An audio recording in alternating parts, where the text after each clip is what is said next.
Hi, Wonder Class, and welcome to our English lesson on Tuesday, the 9th of February 2021. So this is our last week leading up to half term. So let's see what we're going to be learning about in today's lesson. So as we're coming to the last part of learning about a non-chronological report, in your lesson yesterday, you was asked to see if you could find out and research information on your chosen person, be that a male or a female. So by now you should have been able to find all of this information and have it ready to start using it.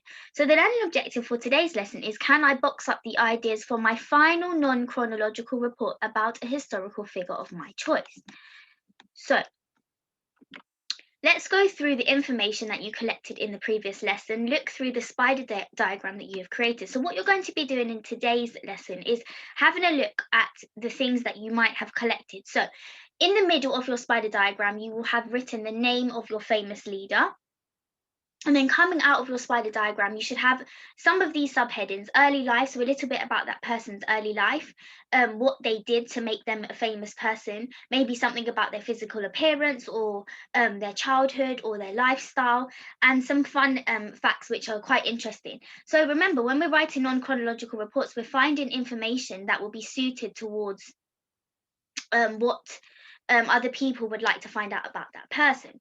So what you're going to do for today's lesson is, using your spider diagram that you should have created with the information, you're going to box up. So box up means, just like how we had began our topic learning about Boudica in a non-chronological report, then we went on to box up information about Mrs. Bowen. Now you're going to be using those skills to now box up your ideas about your chosen famous leader. So in your introduction, you would still include things like a rhetorical question,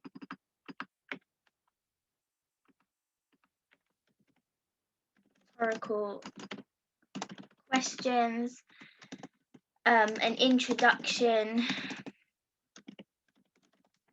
So read on to find out more. And then you would have your paragraph one might be the subheading. So you might have early life, and then you would have the information about the person's early life in short and concise sentences, information on that person's early life. So where they were born, where they lived, where they went to school, where they studied, where they worked, and things like that. Then you might have another subheading which will have a little bit of information. You might have fun facts. So you would have maybe fun things like their favorite color, best hobby. So all of these things which the person that you're talking about likes. So these are just some of the ideas that you might like to use. So use this and use Mrs. Bowen's box up to help you with what you're going to be doing in today. Now, I will be on Teams if you need any help, and I will also respond to some more of this in our live lesson as well. But try your best to see if you can box up your information using the skills that you've been learning over the last few weeks. So let's see what your tasks are for today. So task number one is to box up the ideas for the final hot task. Task number two is to create a tick list of things you need to include into the non-chronological report. So what things do you need to include? Go back to your toolkit.